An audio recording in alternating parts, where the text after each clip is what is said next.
காலை எக்ஸ்பிரஸ் செய்திகளை பார்க்கலாம்.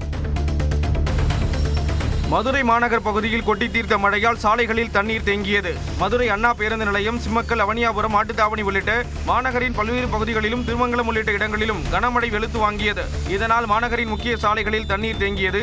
நெல்பேட்டை, காமராஜர் சாலை ஆகிய இடங்களில் தண்ணீர் தேங்கியதால் வாகனங்கள் தத்தளித்து சென்றன.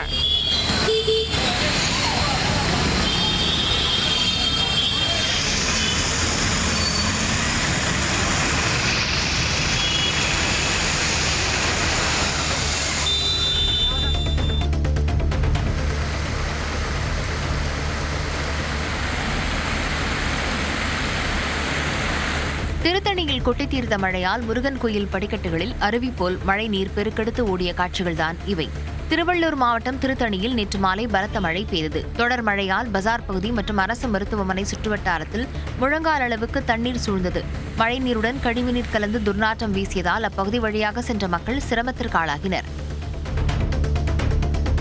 பழைய ஓய்வூதிய திட்டத்தை அமல்படுத்த வலியுறுத்தி அரசு ஊழியர்கள் இன்று தற்செயல் விடுப்பு எடுக்கும் போராட்டம் நடத்த உள்ள நிலையில் அனைவரும் கட்டாயம் பணிக்கு வர வேண்டும் என்று தலைமைச் செயலாளர் எச்சரிக்கை விடுத்துள்ளார். அரசு ஊழியர்களின் வருகை, முன்கூட்டியே விடுமுறை எடுத்துள்ளவர்களின் விவரம், இன்று விடுமுறை எடுப்பவர்கள் விவரம் ஆகியவற்றை காலை 10-15 மணிக்குள் அனுப்பி வைக்க வேண்டும் என்று அனைத்து கூடுதல் செயலாளர்களுக்கும், முதன்மை செயலாளர்களுக்கும், ஆட்சியர்களுக்கும் அறிவுறுத்தப்பட்டுள்ளது. நேபாளத்தில் இளைஞர்களின் போராட்டம் தணிந்ததால் இயல்பு நிலை மெல்ல திரும்பி வருகிறது. இருப்பினும் நாடாளுமன்றம், உச்சநீதிமன்றம், பிரதமர் மற்றும் குடியரசுத் தலைவர் மாளிகைகள் முன்பு ராணுவத்தினர் தீவிர பாதுகாப்பு பணியில் ஈடுபட்டுள்ளனர்.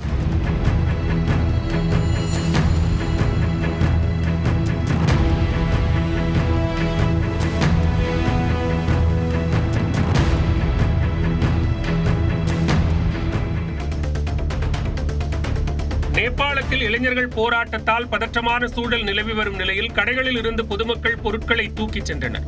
அசாதாரண சூழ்நிலை நிலவி வரும் நேபாளம் தற்போது ராணுவத்தின் கட்டுப்பாட்டில் உள்ளது. இந்நிலையில் பொதுமக்கள் கடைகளின் பூட்டை உடைத்து ஏசி, டிவி, பிரிட்ஜ் உள்ளிட்ட பொருட்களை தூக்கிச் சென்ற வீடியோ வெளியாகி உள்ளது.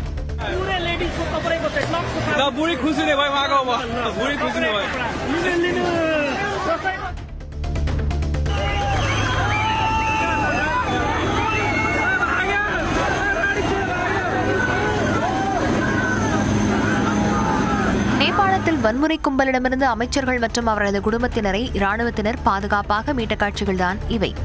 நேபாளத்தில் அரசுக்கு எதிரான போராட்டத்தின் போது நாடாளுமன்ற கட்டடம், அதிபர், பிரதமர், அமைச்சர்களின் வீடுகளை வன்முறை கும்பல் தீ வைத்து எரித்தது. அதைத் தொடர்ந்து பிரதமர் ஷர்மா ஒலி பதவியை ராஜினாமா செய்துவிட்டு தலைமறைவானார். நேபாளத்தில் இடைக்கால தலைவராக முன்னாள் தலைமை நீதிபதி சுஷீலா கார்கே நியமிக்கப்படலாம் என்று தகவல் வெளியாகியுள்ளது.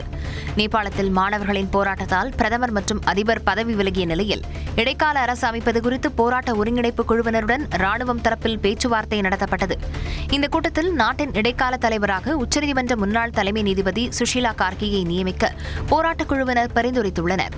அதைத் தொடர்ந்து அவரது தலைமையில் நேபாளத்தில் இடைக்கால அரசு அமையும் என்று எதிர்பார்க்கப்படுகிறது.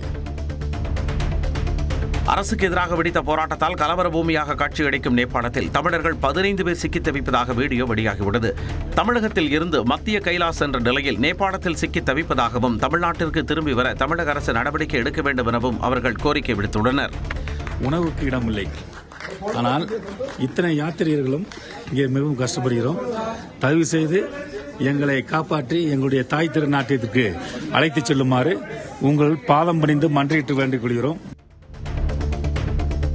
சென்னை எழும்பூர் ரயில் நிலையத்தில் பராமரிப்பு பணிகள் மேற்கொள்ளப்படுவதால் சோழன் மலைக்கோட்டை ரயில்கள் தாம்பரத்திலிருந்து புறப்படும் என அறிவிக்கப்பட்டுள்ளது.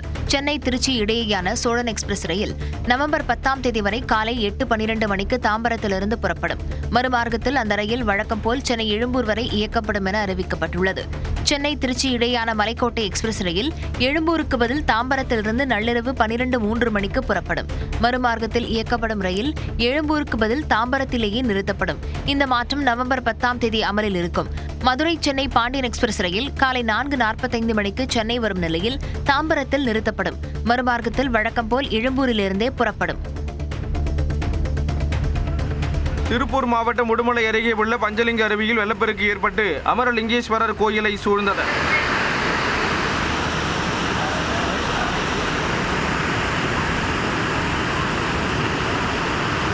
திருமூர்த்தி பருத்தி மலைப்பகுதியில் செவ்வாய்க்கிழமை இரவு பெய்த கனமழையின் காரணமாக பஞ்சலிங்கம் அருவியில் நீர்வரத்து அதிகரித்தது. இதைத் தொடர்ந்து அமரலிங்கேஸ்வரர் கோயில் நடை அடைக்கப்பட்டதுடன் பக்தர்கள் சுற்றுலா பயணிகளுக்கு தடை விதிக்கப்பட்டது. சென்னையில் வேளச்சேரி, கிண்டி, நுங்கம்பாக்கம் உள்ளிட்ட இடங்களில் திடீரென்று மழை பெய்தது. காலையில் வெப்பம் வாட்டிய நிலையில் திடீரென்று பெய்த மழையால் வெப்பம் தணிந்து குளிர்ச்சியான சூழல் நிலவியது. பாஜகவிடமிருந்து அதிமுகவை எதிர்க்கட்சித் தலைவர் எடப்பாடி பழனிசாமி மீட்டெடுக்க வேண்டும் என்று துணை முதலமைச்சர் உதயநிதி ஸ்டாலின் வலியுறுத்தியுள்ளார். திரு எடப்பாடி பழனிசாமி அவர்கள் தமிழ்நாடு முழுக்க சுற்றுப்பயணம் போறார். என்ன, தமிழ்நாட்டை காப்போம், தமிழகத்தை மீட்போம். அண்ணா எடப்பாடி பழனிசாமி அவர்களே, நீங்க முதல்ல அதிமுகவை மீட்கணும். இல்ல பிஜேபி என்னைக்கு அந்த அம்மா ஜெயலலிதா அம்மா இறந்தாங்களோ அன்னைக்கே நீங்க அடகு வச்சிட்டீங்க. அதிமுக ஒன்றாக இருக்கிறது என்பதை 2026ஆம் ஆண்டு சட்டமன்ற தேர்தல் நிரூபிக்கும் என எடப்பாடி பழனிசாமி தெரிவித்துள்ளார். கோவை ஆனைமலையில் பரப்புரை மேற்கொண்ட அவர் அதிமுக பல அணிகளாக பிரிந்து கிடப்பதாக எழுந்துள்ள விமர்சனத்திற்கு பதிலளித்தார். அதிமுக 4 போயிட்டு 3 போயிட்டு எல்லாம் ஒன்றாக இருக்கின்றன. 2026 சட்டமன்ற தேர்தலை காண்பிப்போம். ஒற்றுமை என்ற பெயரில் அதிமுகவை செங்கோட்டையன் பிளவுபடுத்த முயற்சிப்பதாக அதிமுக முன்னாள் அமைச்சர் ஆர்பி உதயகுமார் மறைமுகமாக விமர்சித்துள்ளார். அண்ணா திராவிட முன்னேற்ற கழகத்திலே ஒற்றுமை என்கிற பெயரை வைத்துக்கொண்டு அண்ணா திராவிட முன்னேற்ற கழகத்திற்கு விண்ணளவு உயர்ந்து கொண்டிருக்கிற அந்த செல்வாக்கிலே ஒரு பின்னடைவை ஏற்படுத்தி விடலாம் என்று கனவு காண்கிற அந்த வயிற்றெரிச்சல் மனிதர்களுக்கெல்லாம் தோல்வியைத்தான் புரட்சித் தலைவி அம்மாவும் புரட்சித் தலைவி நம்முடைய ஆன்மா புரட்சித் தலைவருடைய ஆன்மா இந்த தாய் தமிழ்நாட்டு மக்கள் தோல்வியைத்தான் பெறுவார்கள். அதிமுக முன்னாள் அமைச்சர் ஆர்பி உதயகுமார் குறித்து காட்டமாக விமர்சித்த நிலையில் பின்னர் தனது தவறை உணர்ந்து செங்கோட்டையன் வருத்தம் தெரிவித்துள்ளார். உதயகுமார் போன்றவர்கள் என்னோடு நல்ல பழகக்கூடியவர். ஆகவே அந்த துக்கத்தில் என் கலந்து கொள்ளவில்லை என்றாலும் அவர் ஆத்மா சாந்தியடைய எங்கள் அனைவர் சார்பாக கண்ணீர் அஞ்சலியை செலுத்திக் கொள்கிறேன். திருச்சி மரக்கடை பகுதியில் தாவேகா தலைவர் விஜய் நாளை மறுநாள் தேர்தல் பரப்புரை மேற்கொள்ள பல்வேறு நிபந்தனைகளுடன் காவல்துறை அனுமதி அளித்துள்ளது. ரோட் ஷோ நடத்தவோ, விஜயின் வாகனத்தின் முன்னும் பின்னும் அதிக அளவிலான வாகனங்கள் செல்லவோ கூடாது என்பன உள்ளிட்ட சுமார் 20 நிபந்தனைகள் காவல்துறையால் தெரிவிக்கப்பட்டிருந்தன.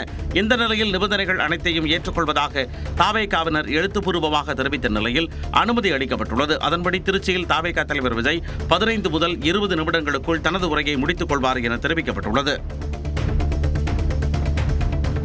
அரசியலில் தனக்கு பதவி ஆசை இப்பொழுதும் இல்லை என தெரிவித்துள்ள பாமக நிறுவனர் ராமதாஸ் ஒரு சொட்டு கூட மது இல்லாத தமிழகம் வேண்டும் என கூறியுள்ளார். மீண்டும் கிராமங்களை நோக்கி என்ற தலைப்பில் திண்ணை பரப்புரையை தொடங்கியுள்ள அவர் செங்கல்பட்டு மாவட்டம் மதுராந்தகம் அருகே மக்களிடம் உரையாற்றினார்.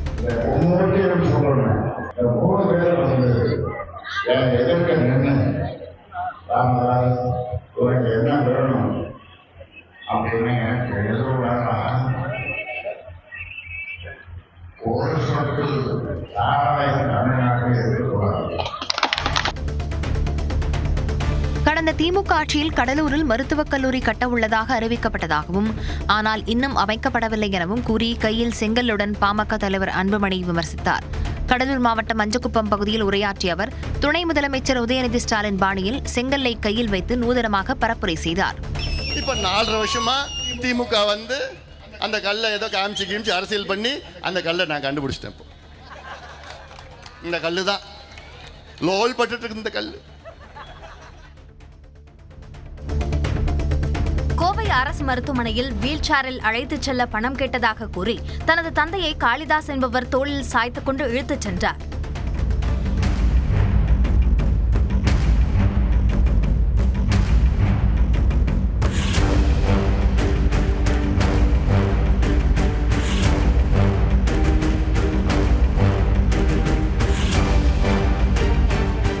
இந்த காணொலி பொதுமக்கள் மத்தியில் கவனம் பெற்ற நிலையில் மருத்துவமனை மேற்பார்வையாளர்கள் எஸ்தர் ராணி, மணிவாசகம் ஆகியோரை 5 நாட்களுக்கு பணியிடை நீக்கம் செய்து மருத்துவமனை முதல்வர் கீதாஞ்சலி உத்தரவிட்டுள்ளார். சென்னை எழும்பூரில் நடைபெற்ற காவலர் நாள் விழா கொண்டாட்டத்தில் காவலர்களுடன் சேர்ந்து முதலமைச்சர் மு.க. ஸ்டாலின் உறுதிமொழி ஏற்றுக்கொண்டார்.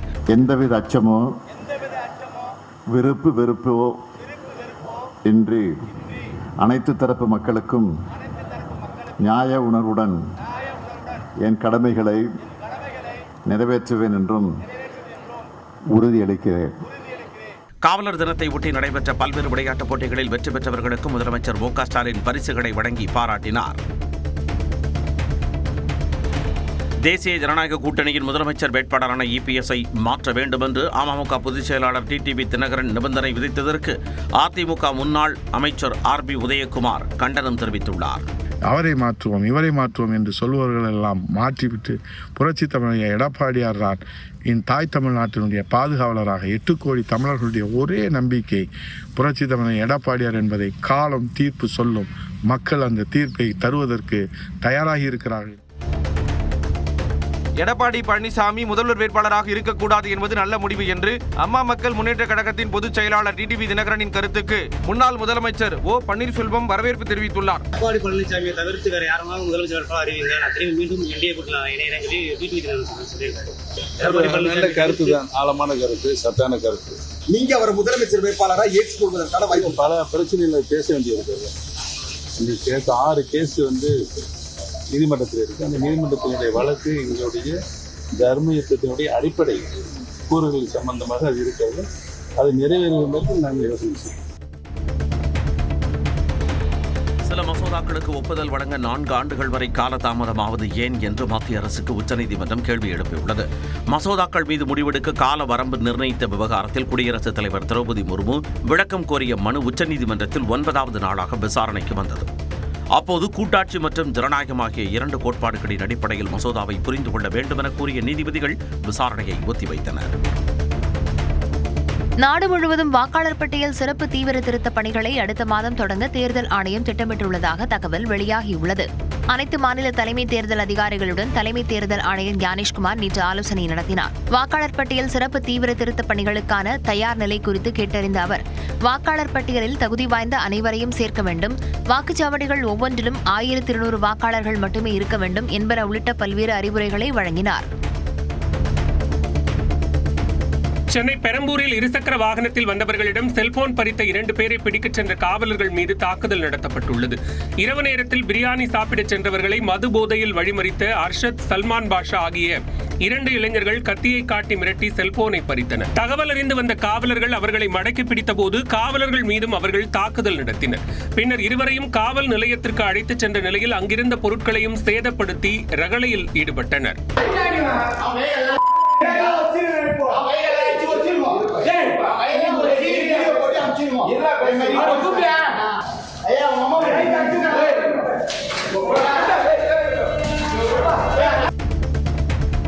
இந்தியா மற்றும் சீனா மீது 100% வரியை விதிக்குமாறு ஐரோப்பிய ஒன்றியத்திற்கு அமெரிக்க அதிபர் ட்ரம்ப் கோரிக்கை விடுத்துள்ளதாக தகவல் வெளியாகியுள்ளது. இந்தியா மீது 50% இறக்குமதி வரியை அமெரிக்கா அண்மையில் விதித்ததால் அந்நாட்டிற்கு ஏற்றுமதி செய்யும் இந்திய நிறுவனங்கள் பெரும் பாதிப்பை சந்தித்து வருகின்றன. இந்நிலையில் இந்தியா மற்றும் சீனா மீது 100% இறக்குமதி வரியை விதிக்குமாறு ஐரோப்பிய ஒன்றிய தூதர்களிடம் அமெரிக்க அதிபர் ட்ரம்ப் வலியுறுத்தியதாக தகவல்கள் வெளியாகியுள்ளன.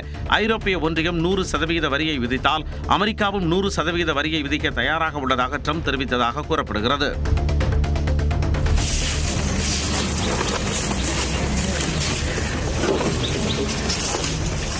நேபாளத்தில் கலவரத்தால் பாதிக்கப்பட்ட பகுதிகளை மாணவர்கள் தன்னார்வலர்களுடன் இணைந்து சுத்தம் செய்து வரும் காட்சிகள்தான் இவை. நேபாளம் முழுவதும் ராணுவ கட்டுப்பாட்டின் கீழ் கொண்டுவரப்பட்ட நிலையில் கீர்த்திப்பூர் பகுதியில் நூற்றுக்கணக்கான மாணவர்கள் தூய்மை பணியில் ஈடுபட்டனர். கலவரத்தின் போது காவல்துறையினரின் தாக்குதலில் இருந்து பாதுகாத்த ராணுவ வீரர்களை மாணவர்கள் தங்களது தோளில் தூக்கி மகிழ்ச்சியை வெளிப்படுத்தினர்.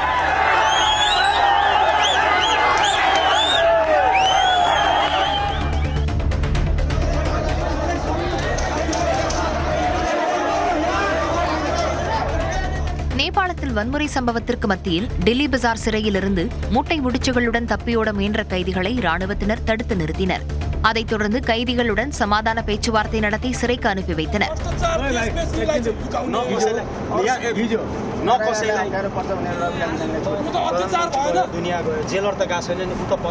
இதற்கிடையே சப்தாரி பகுதியில் உள்ள சிறைக்கு தீ வைத்துவிட்டு கைதிகள் சிலர் தப்பியோடினர். அவர்களை காவல்துறையினர் தேடி வருகின்றனர். இதேபோன்று நாடு முழுவதும் சிறைகளிலிருந்து 7000 கைதிகள் தப்பி இருப்பதாக கூறப்படுகிறது.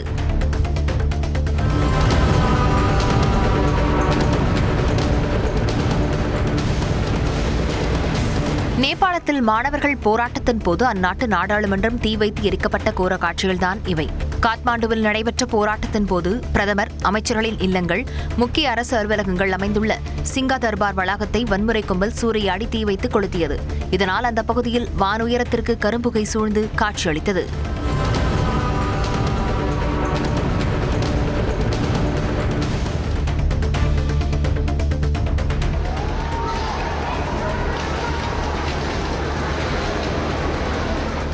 நேபாள தலைநகர் காத்மாண்டுவில் உள்ள ஹில்டன் நட்சத்திர ஹோட்டல் வன்முறை கும்பலால் தீ வைத்து எரிக்கப்பட்ட அதிர்ச்சி காட்சிகள்தான் இவை.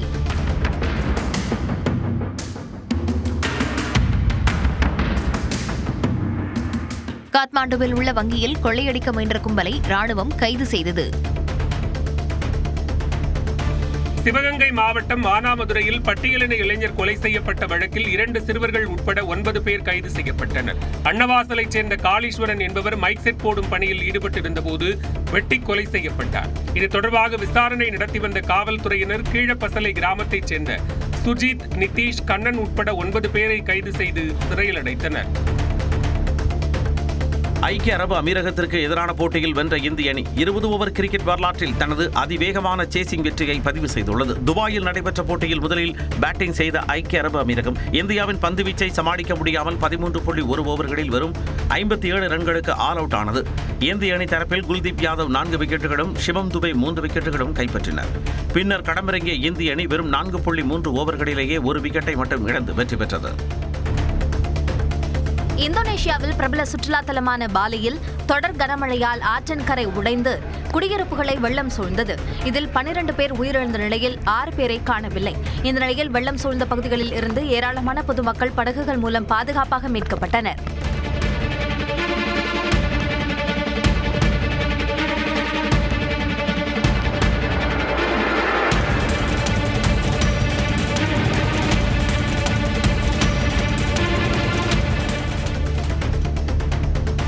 பிரான்சில் அரசுக்கு எதிராக பல்வேறு இடங்களில் போராட்டம் வெடித்தது. கூடுதல் வரி, நிர்வாக ஸ்திரத்தன்மை, அதிபர் பதவி விலக வேண்டும் என்பன உள்ளிட்ட கோரிக்கைகளை முன்வைத்து பிளாக் எவரிதிங் என்ற அமைப்பு போராட்டத்தில் ஈடுபட்டது.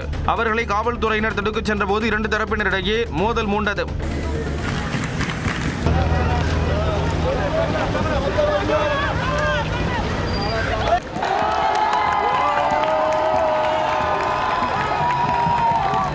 இந்நிலையில் போராட்டத்தில் ஈடுபட்ட 200 பேர் கைது செய்யப்பட்டனர்.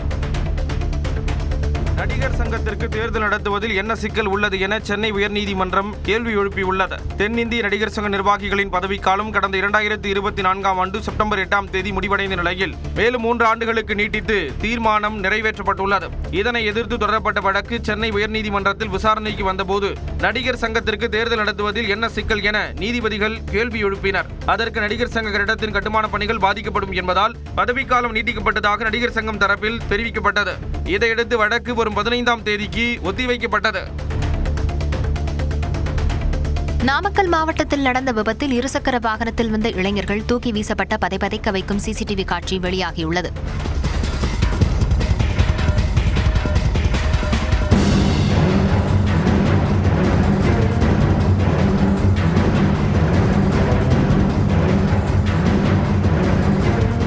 பள்ளிப்பாளையம் அடுத்த ஓடப்பள்ளி பகுதியில் தடுப்பணைக்கு செல்வதற்காக வந்த ஆட்டோ திடீரென வளைவில் திரும்பியது.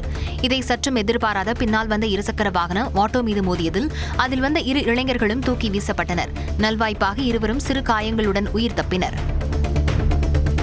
கிருஷ்ணகிரி மற்றும் சுற்றுவட்டார பகுதிகளில் 1 மணி நேரத்திற்கும் மேலாக பலத்த காற்றுடன் கனமழை பெய்தது. பர்கூர், ஜெகதேவி, குந்தாரப்பள்ளி, காவேரிப்பட்டினம் உள்ளிட்ட பகுதிகளில் பெய்த மழையால் குளிர்ச்சியான சூழல் நிலவியது. திருநெல்வேலியில் இடிமின்னலுடன் 30 நிமிடங்களுக்கு மேலாக பெய்த கனமழையால் சாலையில் தண்ணீர் பெருக்கெடுத்து ஓடியது. முன்னால் செல்லும் வாகனங்கள் கூட தெரியாத நிலை இருந்ததால் வாகன ஓட்டிகள் முகப்பு விளக்குகளை ஒளிரவிட்டபடி சென்றனர். கடலூர் மாவட்டத்தின் பல்வேறு பகுதிகளில் இடி மின்னலுடன் கூடிய கனமழை பெய்தது. கடலூர், வடலூர், நெய்வேலி, விருத்தாச்சலம், பன்ருட்டி உள்ளிட்ட பல்வேறு பகுதிகளில் இடி மின்னலுடன் கூடிய கனமழை பெய்ததால் குளிர்ச்சியான சூழல் நிலவியது.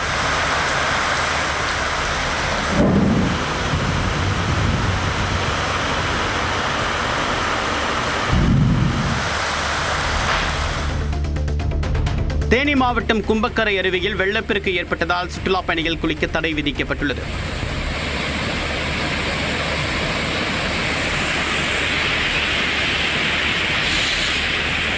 வெள்ளக்கவி, வட்டக்கானல் உள்ளிட்ட கொடைக்கானல் வனப்பகுதிகளில் பெய்த மழையால் கும்பக்கரை அருவிக்கு நீர்வரத்து அதிகரித்துள்ளது. இதையடுத்து சுற்றுலா பயணிகள் பாதுகாப்பு கருதி நீர்வரத்து சீராகும் வரையில் குளிப்பதற்கு தடை விதிக்கப்படுவதாக தேவதானப்பட்டி வன அலுவலகத்தினர் அறிவித்துள்ளனர்.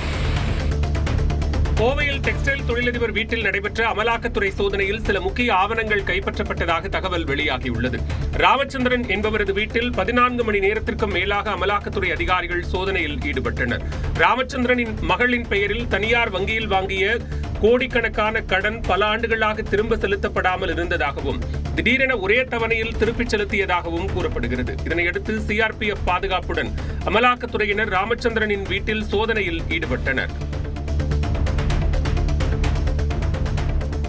நீதிமன்ற உத்தரவின் அடிப்படையில் வரும் 14ஆம் தேதிக்குள் சென்னையில் உள்ள கட்சி கொடி கம்பங்களை அகற்ற வேண்டும் என சென்னை மாநகராட்சி உத்தரவிட்டுள்ளது. கட்சி கொடி கம்பங்கள் அகற்றுவது தொடர்பாக இன்று முதல் கட்சிகளுக்கு நோட்டீஸ் அனுப்ப முடிவு செய்யப்பட்டுள்ளது. வரும் 14ஆம் தேதிக்குள் கட்சி கொடி கம்பங்களை கட்சிகள் அகற்ற தவறினால் மாநகராட்சி ஊழியர்களே அதை அகற்றுவார்கள் என்றும், அகற்றுவதற்கான செலவு தொகை நீதிமன்ற உத்தரவுப்படி சம்பந்தப்பட்ட கட்சிகளிடம் வசூலிக்கப்படும் என்றும் மாநகராட்சி நிர்வாகம் தெரிவித்துள்ளது. டெல்லியில் ஷோரூமில் பெண் ஒருவர் தான் வாங்கிய காரை பூஜைக்காக எலுமிச்சை பழங்கள் மீது ஏற்ற முயன்றபோது விபத்துக்குள்ளானது. 29 வயதுடைய பெண் ஒருவர் 27 லட்சம் ரூபாய் மதிப்புள்ள ஜீப் ஒன்றை புதிதாக வாங்கினார். அப்போது வாகனத்தின் சக்கரத்தில் எலுமிச்சை பழங்களை வைத்து அந்த பெண் ஏற்ற முயன்றார். எதிர்பாராத விதமாக ஆக்சிலேட்டரை அழுத்திய நிலையில் முதல் தளத்தின் கண்ணாடியை உடைத்துக் கொண்டு பாதையில் தலைக்குப்புற கவிழ்ந்து விபத்திற்குள்ளானது. இதில் காயமடைந்த பெண் மற்றும் ஊழியர் மருத்துவமனையில் அனுமதிக்கப்பட்டுள்ளனர்.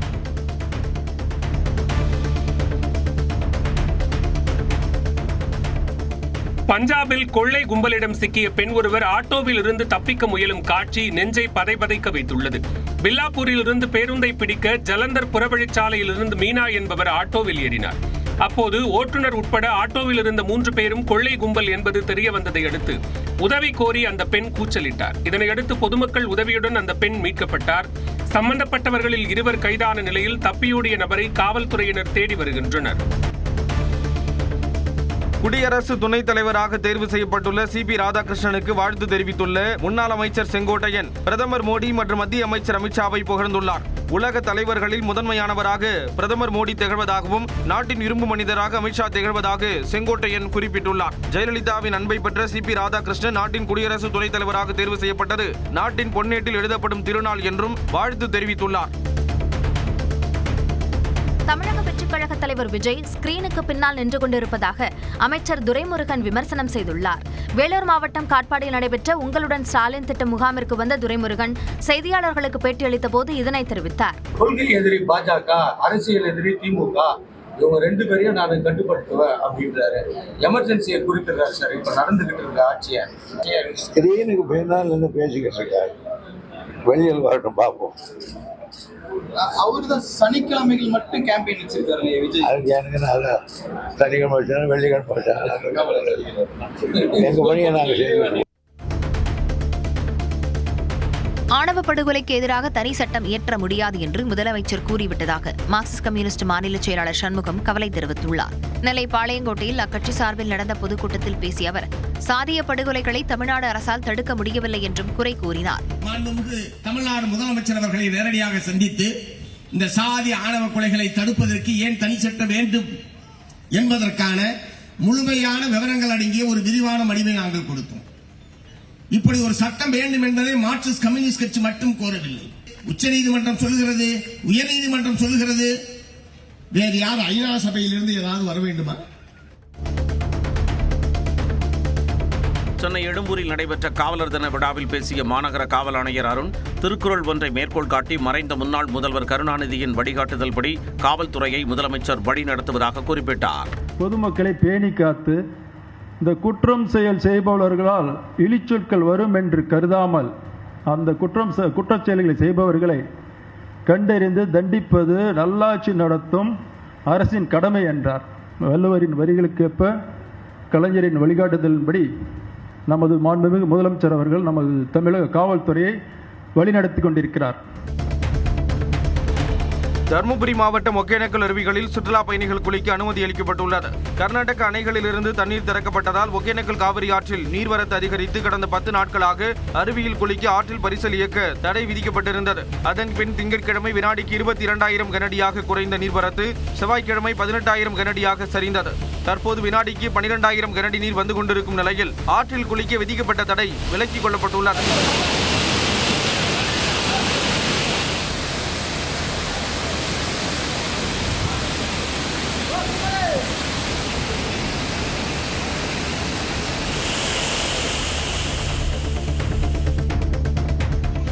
தஞ்சாவூர், திருவாரூர் மாவட்டங்களில் இரவில் கனமழை கொட்டி தீர்த்தது. தஞ்சாவூர் மாவட்டத்தில் வல்லம், கரம்பை, வடக்கால், விடார் உள்ளிட்ட பகுதிகளில் 1 மணி நேரத்திற்கு மேலாக கனமழை பெய்ததால் குளிர்ந்த சூழல் நிலவியது.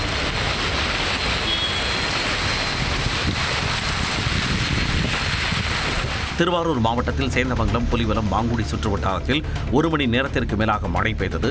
இதனால் நெல் சாகுபடி பணிகளில் ஈடுபட்டுள்ள விவசாயிகள் மகிழ்ச்சி அடைந்தனர்.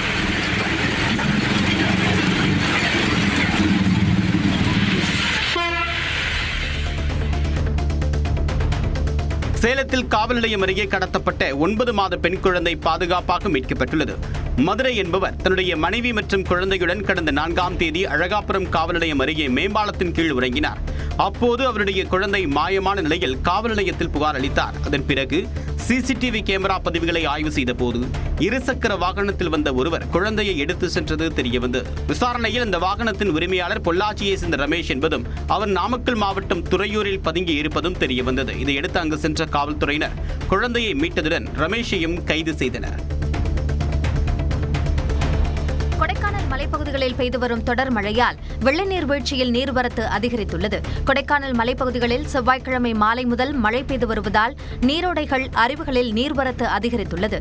அந்த வகையில் கொடைக்கானல் நுழைவு வாயில் பகுதியில் உள்ள வெள்ள நீர்வீழ்ச்சியில் தண்ணீர் ஆர்ப்பரித்து கொட்டும் நிலையில் சுற்றுலா பயணிகள் அதன் முன்பு நின்று செல்ஃபி மற்றும் புகைப்படம் எடுத்துக் கொள்கின்றனர்.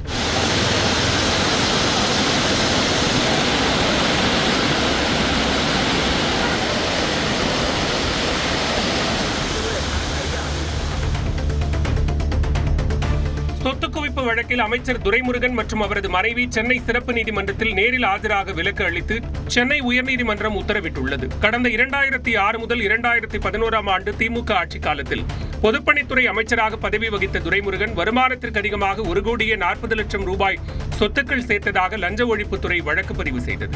இது தொடர்பாக துரைமுருகன் தாக்கல் செய்த வழக்கை விசாரித்த சென்னை உயர்நீதிமன்றம் வரும் 22ஆம் தேதிக்குள் லஞ்ச ஒழிப்புத்துறை பதிலளிக்க உத்தரவிட்டது. வன்னியர்களுக்கு 15% இடஒதுக்கீடு வழங்காவிட்டால் விரைவில் சிறை நிரப்பும் போராட்டம் நடைபெறும் என பாமக தலைவர் அன்புமணி தெரிவித்துள்ளார். உரிமை மீட்பு நடைபயணம் மேற்கொண்டுள்ள அன்புமணி பன்ருட்டியில் பேசுகையில் வன்னியர்களுக்கு 15% இடஒதுக்கீடு வேண்டும் என்றார். வன்னியர்களுக்கு 15 பத்திரம் கேட்காதீங்கடா, 15 ஒரு 1-2 மாசத்துல சிறை நிரப்பும் போராட்டம் தயாராக.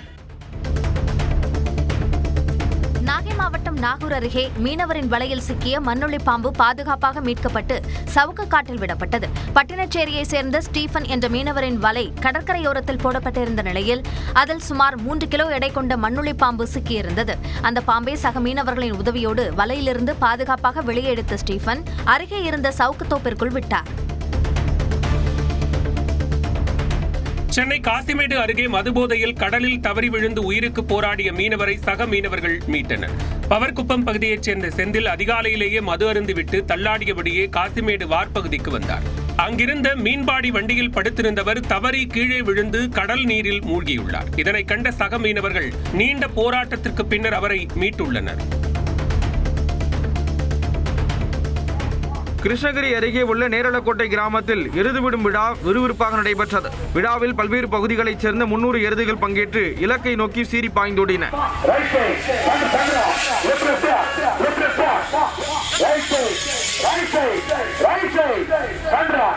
இதில் 120 மீட்டர் தூரத்தை மிக குறைந்த நேரத்தில் கடந்து சென்ற எருதுகளின் உரிமையாளர்களுக்கு 2 சக்கர வாகனம் பரிசாக வழங்கப்பட்டது. கரூர் மாவட்டம் குடித்தலை அருகே மயிலாடியில் காளியம்மன் கோவில் கும்பாபிஷேக விழாவை முன்னிட்டு காளை மாடு, குதிரை, கிடா ஆட்டுடன் தீர்த்தக்குட ஊர்வலம் நடந்தது. மயிலாடி கிராமத்தில் ஸ்ரீ காளியம்மன் கோவில் மகா கும்பாபிஷேக விழா வியாழக்கிழமை நடக்கிறது. இதற்காக குடித்தலை காவிரி ஆற்றில் இருந்து 100க்கும் மேற்பட்ட பக்தர்கள் தீர்த்த குடத்தை ஊர்வலமாக எடுத்துச் சென்றனர்.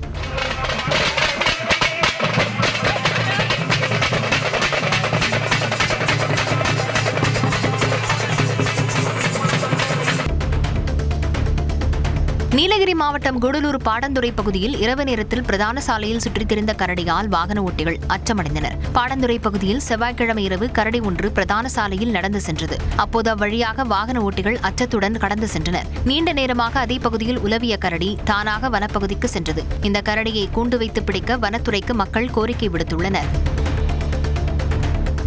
கொடைக்கானலில் தொடர் மழை காரணமாக தனியார் கிளப்பின் தடுப்புச் சுவர் இடிந்து விழுந்து 3 கடைகள் சேதமடைந்தன. கொடைக்கானல் மலைப்பகுதிகளில் செவ்வாய்க்கிழமை மாலை முதல் மழை பெய்து வருகிறது. இந்நிலையில் பென்ட்ரலாக் சாலையில் உள்ள உணவு விடுதி, பான்சி கடை உள்ளிட்ட 3 கடைகளின் மீது சுவர் இடிந்து விழுந்து அங்கிருந்த 2 லட்சம் ரூபாய் மதிப்புள்ள பொருட்கள் சேதமடைந்தன. கோவை தொண்டாமுத்தூரில் உலாவரும் ரோலெக்ஸ் யானையை பிடிக்க மேலும் ஒரு கும்கி யானை வரவழைக்கப்பட்டுள்ளது. தொண்டாமுத்தூர் சுற்றுவட்டார விவசாய நிலங்களுக்குள் புகுந்த ரோலெக்ஸ் யானை விளைபொருட்களை சேதப்படுத்தி வருகிறது. அதனை கட்டுப்படுத்த டாப் ஸ்லிப் யானைகள் முகாமிலிருந்து 2 கும்கி யானைகள் கடந்த சனிக்கிழமை வரவழைக்கப்பட்டன. ரோலெக்ஸ் யானையை பிடிக்க கபில் தேவ் என்ற மேலும் ஒரு கும்கி யானை வால்பாறை யானை முகாமிலிருந்து அழைத்து வரப்பட்டுள்ளது. புதுக்கோட்டை மாவட்டம் அறந்தாங்கி அருகே விவசாய பணியின் போது வயலுக்குள் நல்ல பாம்பு புகுந்ததால் பெண்கள் அலறியடித்து ஓட்டம் பிடித்தனர். எலியை விழுங்கிவிட்டு தவித்த பாம்பை நடவு பணியில் ஈடுபட்டிருந்த பெண்கள் கண்டு அதிர்ச்சி அடைந்தனர். தகவலறிந்து வந்த பாம்பு பிடி வீரர் 5 அடி நீள நல்ல பாம்பை லாவகமாக பிடித்து சாக்குப்பையில் அடைத்து எடுத்துச் சென்று வனப்பகுதியில் விடுவித்தார். பாலியமான பாம்பு இது. கரெக்டான வயசு. உனக்கு முழுங்கினால அந்த இது வயிறு ஊட்டிக்கிட்டு.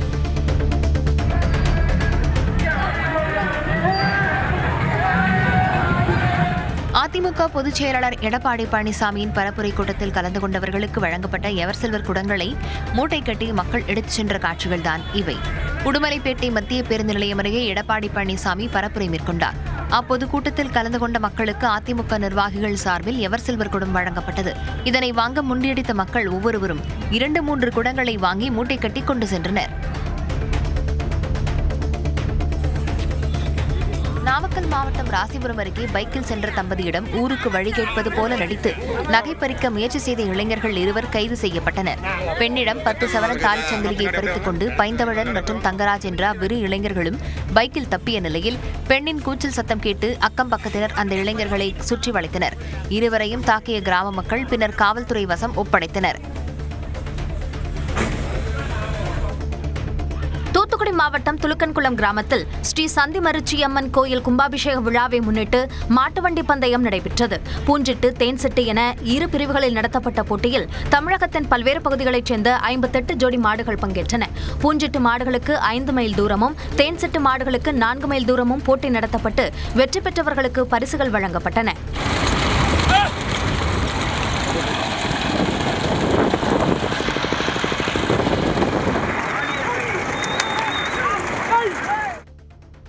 மதுரை மாவட்டம் திருமங்கலம் அருகே 23 வயது இளம்பெண்ணுக்கு 108 ஆம்புலன்ஸிலேயே ஆண் குழந்தை பிறந்துள்ளது. சோழபுரத்தைச் சேர்ந்த ராஜலட்சுமி 3வது முறையாக கர்ப்பமாக இருந்த நிலையில் அதிகாலை நேரத்தில் பிரசவ வலி ஏற்பட்டது. இதனையடுத்து 108 ஆம்புலன்ஸில் கூடக்கோயில் ஆரம்ப சுகாதார நிலையத்திற்கு அழைத்துச் செல்லப்பட்ட நிலையில் வழியிலேயே ராஜலட்சுமிக்கு ஆண் குழந்தை பிறந்தது. அதன் பின் தாயும் சேயும் மருத்துவமனையில் சேர்க்கப்பட்டனர். கர்நாடகாவில் மக்களை அச்சுறுத்திய புலியை பிடிப்பதில் தாமதம் ஏற்பட்ட ஆத்திரத்தில் வனத்துறை அதிகாரிகளை கூண்டில் அடைத்த நிகழ்வு பரபரப்பை ஏற்படுத்தியுள்ளது. பந்திப்பூர் புலிகள் காப்பகத்தை ஒட்டியுள்ள குண்டல்பேட்டை பகுதியில் தொடர்ச்சியாக புலி ஒன்று விவசாயிகளை அச்சுறுத்தி வருகிறது. புலியை பிடிப்பதற்கு அப்பகுதியில் வனத்துறையினர் கூண்டு வைத்து நடவடிக்கை எடுத்து வருகின்றனர். ஆனால் அந்த புலி தொடர்ந்து போக்கு காட்டி வருவதால் ஆத்திரமடைந்த மக்கள் வனத்துறை அதிகாரிகளை புலிக்காக வைக்கப்பட்ட கூண்டில் அடைத்தனர். பொதுப்பணித்துறை குடிநீர் விநியோக மையத்தில் குளோரின் வாயு கசிவு ஏற்பட்டதால் புதுச்சேரி, ஏனாம் முழுவதும் குடிநீர் விநியோகம் நிறுத்தப்பட்டுள்ளது. கனககலாப்பேட்டையில் உள்ள குடிநீர் விநியோக மையத்தில் வைக்கப்பட்டிருந்த குளோரின் கிளாஸ் சிலிண்டரில் திடீரென கசிவு ஏற்பட்டு பொதுப்பணித்துறை அதிகாரிகள் 15க்கும் மேற்பட்டோருக்கு உடல்நலம் பாதிக்கப்பட்டது. இதன் எதிரொலியாக ஏனாம் முழுவதும் குடிநீர் விநியோகத்தை நிறுத்திய அதிகாரிகள் டேங்கர் மூலம் மக்களுக்கு குடிநீர் விநியோகம் செய்தனர். மேலும் வீடு வீடாக சென்று சுகாதார பணியாளர்கள் ஆய்வு செய்தனர். அமெரிக்க அதிபர் டொனால்டு டிரம்பின் ஆதரவாளரான சார்லி கிர்க் சுட்டுக் கொல்லப்பட்ட சம்பவம் அந்நாட்டில் பரபரப்பை ஏற்படுத்தியுள்ளது.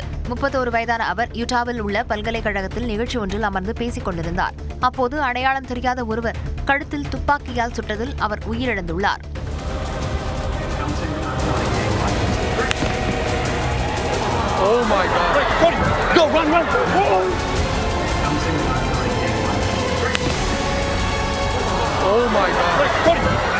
சார்லி கிர்க்கின் மறைவுக்கு இரங்கல் தெரிவித்துள்ள அதிபர் டிரம்ப் அமெரிக்க தேசிய கொடியை வரும் ஞாயிறு வரை அரைக்கம்பத்தில் பறக்கவிட உத்தரவிட்டுள்ளார். அமெரிக்காவின் தெற்கு கலிபோர்னியாவில் உள்ள லாங் பீச் துறைமுகத்தில் சரக்கு கப்பலில் இருந்து 50க்கும் மேற்பட்ட கண்டெய்னர்கள் கடலில் சரிந்து விழுந்தன.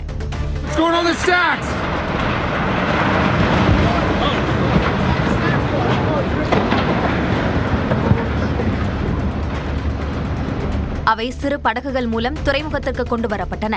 இதில் பெரிய அளவிற்கு பாதிப்பு ஏற்படவில்லை என கடலோர பாதுகாப்பு படையினர் தெரிவித்துள்ளனர். இஸ்ரேல் நிதியமைச்சர் பெசலெல் ஸ்மோட்ரிச்சின் இந்திய வருகைக்கு எதிர்ப்பு தெரிவித்து திருவாரூர் திருவிக்க அரசு கலைக்கல்லூரியைச் சேர்ந்த 500க்கும் மேற்பட்ட மாணவர்கள் போராட்டத்தில் ஈடுபட்டனர். மாணவ மாணவிகளின் அடிப்படை தேவையை பூர்த்தி செய்ய வேண்டும், பெண்கள் கழிவறையில் நாப்கின் கருவி வைக்க வேண்டும், நாப்கின் எரியூட்டும் கருவி வைக்க வேண்டும், கல்லூரிக்குள் வெளிநபர்கள் நடமாடுவதை தடுக்க சிசிடிவி கேமரா பொருத்த வேண்டும் என்பன உள்ளிட்ட கோரிக்கைகளும் முன்வைக்கப்பட்டன. மயிலாடுதுறையில் அரசு பள்ளி அருகே பாதாள சாக்கடை கழிவுகள் பொங்கி வழிவதால் மாணவிகள் கடும் அவதிக்குள்ளாகியுள்ளனர். நகராட்சியில் கடந்த 20 ஆண்டுகளாக பாதாள சாக்கடை பிரச்சினை நிலவி வருவதாக மக்கள் புகார் கூறுகின்றனர். பாதாள சாக்கடை திட்டம் தோல்வியடைந்த நிலையில் சாலைகளில் திடீர் பள்ளங்கள், கழிவுநீர் சாலைகளில் பெருக்கெடுப்பது என்பது தொடர்கதையாகி வருவதாகவும் கூறப்படுகிறது. இந்நிலையில் டபீர் தெருவில் உள்ள அரசு மகளிர் பள்ளி முன்பு கழிவுநீர் பொங்கி வழிந்து சாலையில் ஓடுவதால் துர்நாற்றம் வீசுவதோடு சுகாதார சீர்கேடு ஏற்படுவதாகவும் கூறப்படுகிறது. காஞ்சிபுரம் மாவட்டம் வாலாஜாபாத் அருகே அம்மன் கோவில் தேருக்கு தீ வைத்த விவகாரத்தில் குற்றவாளிகளை கைது செய்ய கோரி விசிக சார்பில் கண்டன ஆர்ப்பாட்டம் நடைபெற்றது. புத்தகரம் கிராமத்தில் குளக்கியம்மன் தேரோட்டம் நடைபெற்ற போது பட்டியலின மக்கள் குடியிருக்கும் பகுதிக்கு வருவதை சிலர் தடுத்ததாக கூறப்படுகிறது. இது தொடர்பான வழக்கு நிலுவையில் உள்ள நிலையில் கடந்த சில நாட்களுக்கு முன்பு கோயில் அருகே நிறுத்தப்பட்டிருந்த புதிய தேருக்கு சிலர் தீ வைத்தனர். இந்த விவகாரத்தை கண்டித்து 300க்கும் மேற்பட்டோர் வாலாஜாபாத் பேருந்து நிலையம் அருகே கண்டன ஆர்ப்பாட்டத்தில் ஈடுபட்டனர். சென்னை போரூர் அருகே மதனந்தபுரத்தில் பைனான்சியர் வீட்டில் நடந்த கொள்ளை வழக்கில் சிறார் உட்பட 3 பேர் கைது செய்யப்பட்டுள்ளனர். கடந்த 28ஆம் தேதி ராமசாமி என்பவர் வீட்டின் கதவு உடைக்கப்பட்டு 50 சவரன் நகை, 6 லட்சம் ரொக்கம் கொள்ளையடிக்கப்பட்டிருந்தது. இது தொடர்பாக விசாரணை நடத்திய காவல்துறையினர் ஆலப்பாக்கத்தைச் சேர்ந்த சின்னத்தம்பி, ராஜேஷ் மற்றும் சிறார் ஒருவரை கைது செய்ததுடன் 35 சவரன் நகைகள் மற்றும் 45,000 ரூபாய் ரொக்கப்பணம் உள்ளிட்ட 25 லட்சம் ரூபாய் மதிப்பிலானவை பறிமுதல் செய்தனர். நாமக்கல் மாவட்டம் ராசிபுரம் அருகே 80 அடி ஆழ கிணற்றில் விழுந்த ஆட்டை தீயணைப்பு வீரர்கள் மீட்டனர். பழந்தின்னிப்பட்டி மடம் பஸ் நிறுத்தம் அருகே வசிக்கும் சந்திரசேகர் என்பவரின் தோட்டத்தில் உள்ள கிணற்றில் அதே பகுதியைச் சேர்ந்த சாந்தி என்பவரின் ஆடு தவறி விழுந்தது.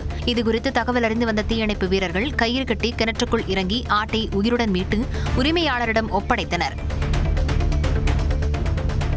மத்திய பிரதேசத்தில் அரசு மருத்துவமனையில் உள்ளே கால்நடைகள் சர்வசாதாரணமாக சுற்றித் திரியக்கூடிய காட்சி வெளியாகியுள்ளது. சிதி மாவட்டத்தில் செயல்படக்கூடிய அரசு மருத்துவமனையில் தெருநாய்கள், மாடுகள் சுற்றித் திரிகின்றன. இதனால் அங்கு சிகிச்சை பெற்று வருபவர்கள் அவதியடைந்து வருகின்றனர். கால்நடைகள் சுற்றித் திரிவதால் மகப்பேறு வார்டில் உள்ள பச்சிளம் குழந்தைகள் மற்றும் பெண்களுக்கு நோய் தொற்று ஏற்பட வாய்ப்புள்ளதாக மக்கள் அச்சப்படுகின்றனர். பீகார் மாநிலம் கயாவில் இருக்கை இழுக்கப்பட்டதை அறியாமல் அதில் அமர சென்ற முன்னாள் மத்திய அமைச்சர் அஸ்வினி சௌபே தரையில் விழுந்ததால் பரபரப்பு நிலவியது. தேசிய ஜனநாயக கூட்டணியின் தொழிலாளர் மாநாட்டு நிகழ்ச்சியில் பங்கேற்றவர் இருக்கையில் அமர முயன்ற போது தவறி விழுந்தார்.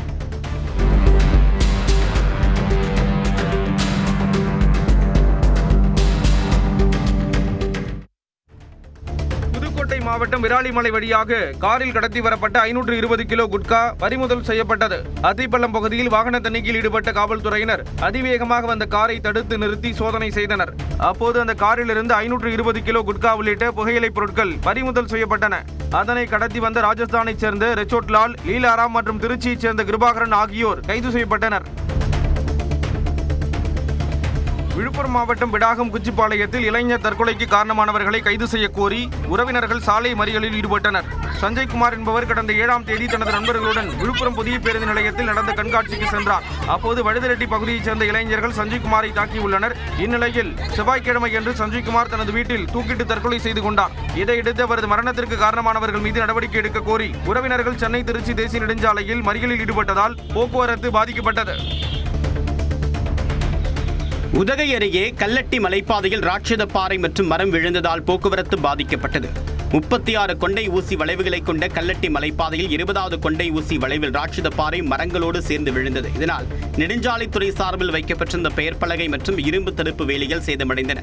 மேலும் உதகையிலிருந்து மசினக்குடி, மைசூர், முதுமலைக்கும் சிறிது நேரம் போக்குவரத்து பாதிக்கப்பட்டது. சிதம்பரத்தில் உள்ள தனியார் மருத்துவமனையில் பித்தப்பை கல் நீக்க அறுவை சிகிச்சை செய்த பெண் இறந்ததற்கு தவறான சிகிச்சையே காரணம் என்று உறவினர்கள் குற்றம் சாட்டியுள்ளனர். காட்டுக்கூடலூரை சேர்ந்த அகிலாவுக்கு வயிற்றுவலி ஏற்பட்டதால் கடந்த 26ஆம் தேதி புவனகிரி சிதம்பரம் புறவழிச்சாலையில் உள்ள தனியார் மருத்துவமனைக்கு சென்றார். அங்கு அவருக்கு பித்தப்பையில் கல் இருப்பதாக கூறி அறுவை சிகிச்சை நடைபெற்றது. அதற்கு பிறகு உடல்நிலை மோசமான நிலையில் மருத்துவமனை நிர்வாகத்தினரே கடலூர், புதுச்சேரியில் உள்ள பல்வேறு மருத்துவமனைகளுக்கு அழைத்து சென்றனர். ஆனால் அகிலா செவ்வாய்க்கிழமை பரிதாபமாக உயிரிழந்தார். இதையடுத்து தனியார் மருத்துவமனை மீது நடவடிக்கை எடுக்க கோரி சிதம்பரம் சார் ஆட்சியரிடம் மனு அளிக்கப்பட்டுள்ளது. கர்நாடகாவில் காங்கிரஸ் எம்எல்ஏ சதீஷ் ஜெயிலை அமலாக்கத்துறையினர் கைது செய்தனர். கடந்த 2010ஆம் ஆண்டு இரும்பு தாது ஏற்றுமதியின் போது சட்டவிரோத பணப்பரிமாற்றம் செய்யப்பட்டதாக எம்எல்ஏ சதீஷ் மீது வழக்கு பதிவு செய்யப்பட்டது. கடந்த மாதம் 13 மற்றும் 14 ஆகிய தேதிகளில் டெல்லி, மும்பை உள்ளிட்ட பல்வேறு இடங்களில் அவருக்கு சொந்தமான இடங்களில் அமலாக்கத்துறையினர் சோதனை மேற்கொண்டனர். அப்போது 67 லட்சம் ரூபாய் ரொக்கம் மற்றும் 6.7 கிலோ தங்கம் பறிமுதல் செய்யப்பட்டது. 14 கோடி ரூபாய்க்கு மேல் பணம் முடக்கப்பட்டுள்ளது. தென்னாப்பிரிக்க T20 IPL சீசனுக்கு கிரிக்கெட் வீரர் டெவால்ட் பிரவிஸ் அதிக விலைக்கு ஒப்பந்தம் செய்யப்பட்டுள்ளார். தென்னாப்பிரிக்க T20 தொடர் வரும் டிசம்பர் மாதம் 26ஆம் தேதி தொடங்குகிறது. இந்த தொடரில் பங்கேற்கும் 6 அணிகளுக்கான வீரர்களின் ஏலம் செவ்வாய்க்கிழமை என்று தொடங்கியது. 2ஆம் நாள் நடந்த ஏலத்தில் பிரிட்டோரியா கேபிட்டல்ஸ் அணிக்காக 8 கோடியே 30 லட்சம் ரூபாய்க்கு டெவால்ட் பிரவிஸ் ஒப்பந்தம் செய்யப்பட்டுள்ளார். ஏலம் தொடங்கிய போது இவரை ஒப்பந்தம் செய்ய ஜோஃபர் சூப்பர் கிங்ஸ் மற்றும் பார் லாயல்ஸ் இடையே கடும் போட்டி நிலவியது. இதற்கு முன்னதாக மார்கரம் 7 கோடி ரூபாய்க்கு ஒப்பந்தம் செய்யப்பட்டதே அதிக தொகையாக இருந்து வருகிறது.